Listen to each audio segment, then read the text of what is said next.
Hello and good afternoon everyone. How is everyone doing? Hopefully you're all alright and hopefully you're all staying safe in this coronavirus pandemic, lockdown, whatever you want to call it now. It's just the new norm, isn't it?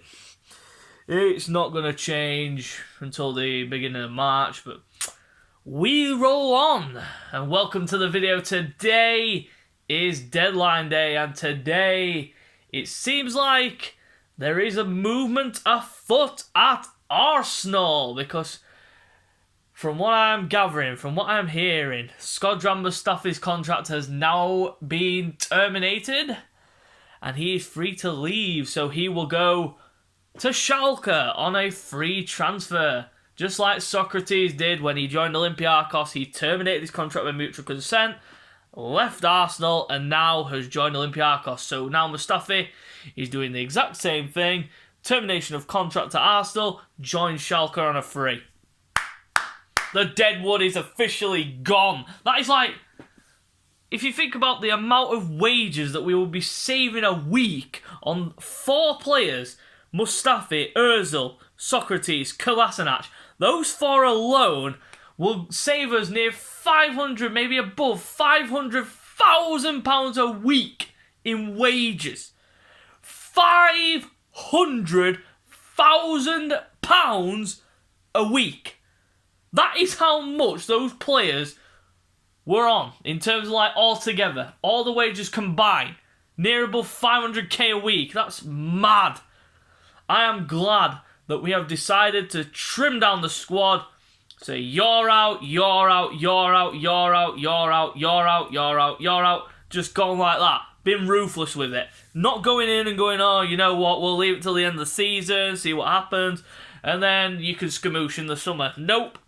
Nope, not like that here at Arsenal. Arteta has gone in and been ruthless about it and said, look, you are surplus to requirements, you are sitting on your ass, getting £350,000 a week, so you can terminate your contract, go to Fenerbahce, and that's what he said to Mesut Ozil. Socrates, we will terminate your contract because you are clearly not playing. You are on near 90k a week and you are sitting on your ass doing nothing, so therefore you can say bye-bye. So most of the deadwood's gone. All the deadwood is gone. Now we've just got to get today out of the way. 11 PM is the deadline in terms of England, so we will see if we need a left-back. That is the main focus that Arsenal should be going for. There's been links to Van Aanholt, Ryan Bertrand, Josh Doig, 3 left-backs there, but I don't think any of them, well, say any of them, but I don't think Bertrand and Doig will come to Arsenal. Van Aanholt is a maybe, but we'll see.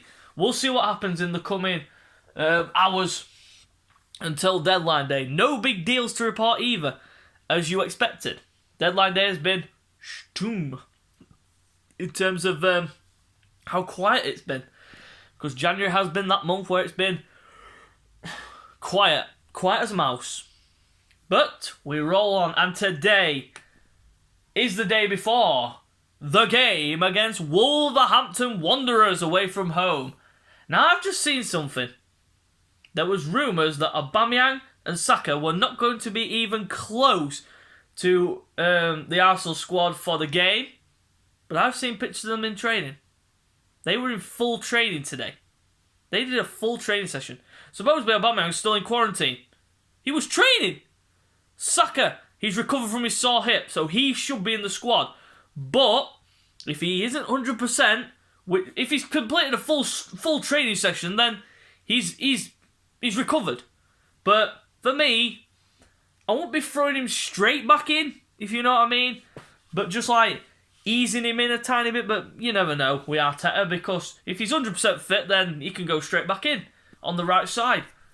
But this is the preview and predicted lineup for the game away at Molenux against Wolves. So let's go into the preview, shall we? What do I expect from this game? I expect an intense game.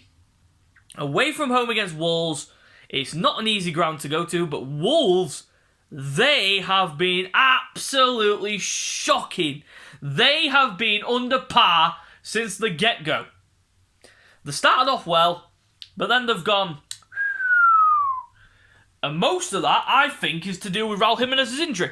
They haven't gone and replaced him. Well, they have now say like they haven't gone and replaced him, but they haven't got a backup him, but they've got William Jose from Real Sociedad on loan till the end of the season to cover in for him until he gets back from injury, but they have really missed him. They've had to rely on Neto, Podence, Neves to try and get them goals. They can't do it when they haven't got a potent striker like Raul Jimenez in the team. They have been shocking, and I expect us to go there and match them stride for stride and give them a game that they will not be able to counter from.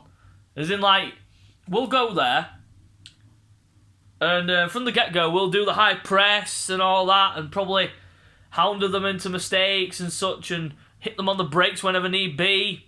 We've got the pace to do it, so why not? But I think we could do them. I think we could actually beat them, but let's not get ahead of ourselves here. Wolves are still a dangerous side, no matter how bad they've been.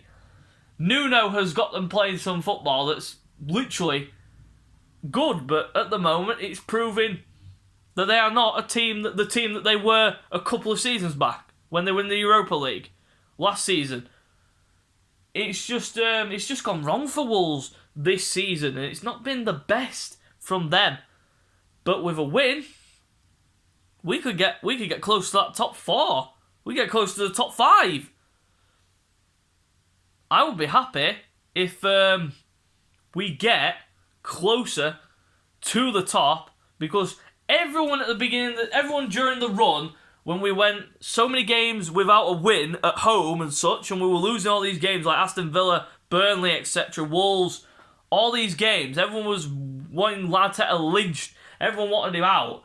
And don't get me wrong, I was questioning it, but I wasn't like full on Arteta out and such. I was willing, and obviously most fans have been saying they were willing to give the manager time, which is right, because you've got to back it. You've got to trust the process, because if you don't, then you're basically sacking a manager and starting from square one. If you were to sack Arteta in December and start again in January, a new manager would not have got rid of those players in January. Not for me. No way. And I'll throw that out right now. None of those players would have left the club. They would have stayed until the summer. And then that would have been it. The contracts would have expired. They'd have gone anyway for free, but they wouldn't have gone now. That's when we needed them to go. We needed Ozil out the door, Mustafi, Kolasinac, Socrates. But there's talk of all the youngsters going out alone, like your Nelsons and Willocks and Maitland-Niles. But Nelson, I've heard that he could be staying, so adds to the squad for the Europa League. So it's a bonus, but we'll see what happens. But anyway, let's go into the starting 11. My predicted starting 11 for this game. Starting in goal, you know it already, the German beast, Bernd Leno. How dare anybody try and question this man? How dare anyone try and say that he's at world class?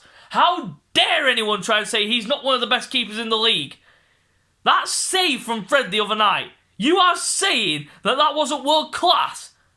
Go F yourself, basically. That's all I'm saying. And all these people who still hold a grudge against Arteta for selling Martinez because he had a good little run till the end of the season. Yes, it was good, but he was at the club for 10 goddamn years. And before that, he couldn't even break into our starting 11. And until Leno got injured, I did not see him at all. I think the last time I saw him in an Arsenal shirt was the 7-5 beating of Reading. That was how long it was. But I could be wrong. I don't care. But listen, I've been behind Leno since he came to Arsenal. I've been behind him since he got the number 1 jersey. He's been our number 1. He's been our star keeper. Odd times he makes mistakes, but goalkeepers make mistakes. The best make mistakes, like your Manuel Neuer and your David De Gea, as your so-called best in the world. How dare anyone say that he isn't world class? Leno in goal. Next up on the right, I'm going to go with Cedric. Now, the reason why this is, it depends. It depends. This one all hinders on if Tierney is fit. If he's not fit, then I suggest Arteta will be playing Cedric at left back, and Bellerin will play right back. But for me, if Tierney is fit, Cedric on the right, Tierney on the left. End of story. centre-back pairing, I'm going to go with the two that played against Manchester United, David Luiz and Rob Holding. Those two were compact. They were solid as a rock against Manchester United. Every single aerial duel, Rob Holding, he won. Every single tackle. David Luiz was making tackles here, there and everywhere. Those two, definitely in the centre-back positions. Going into the midfield with the two, Xhaka and Thomas Partey. No doubt you're not going to shift them two out of the way. No way. No way are you going to do that. Those two are the sitting block in front of the defence. Thomas Partey has a licence to go forward. Xhaka will sit back in case the fullback goes forward, so he inverts into that position. There you go. So I'm going to go with those two. And then on the right, I'm going to go with Bukayo Saka. He's fit. He was in training, so I'd put him back in. But if he doesn't, then I think it'll be Pepe on the right, Martinelli on the left. But for me, it's going to be Saka. In the centre attacking mid position, Emile Smith-Rowe. Now, I'm not going to put Odegaard in because he still needs to get up to speed and he still needs to get match sharp, etc. So I'd use Odegaard off the bench, but I'd bring him on much earlier. Say like maybe the 60th minute, maybe. But Emile Smith-Rowe, every time he's played, we have not lost a game. Period. That's how it is. 17 games, so many games with Emile Smith-Rowe in, we have not lost. Now, on the left, I'm bringing in Yang. Yeah! He's coming back into my team. The captain. The man of the moment. He was in training. He's straight back in my lineup. 100%. But,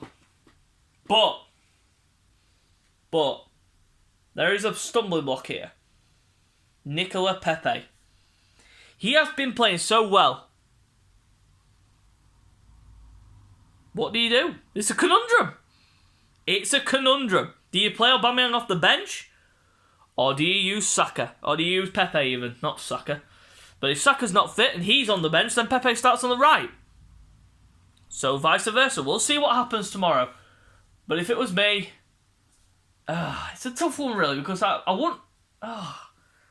like I said, I might retract that comment about Aubameyang because... yeah, I am actually going to retract that comment about Aubameyang saying I'd throw him straight back in. Because you've got Pepe there who's been playing so well recently. You can't just take him out of the firing line. It's a hard choice. And then up front, I'm going with Alexandre Lacazette. No doubt about it. That is definitely the choice up front. No doubts. In my mind, who goes up front. But that is it, guys. That is today's video. And if you like that video, you know what to do by now. Please subscribe to my channel if you're new. And like the video. And subscribe, obviously subscribe for more. So guys, till next time, we will see you later.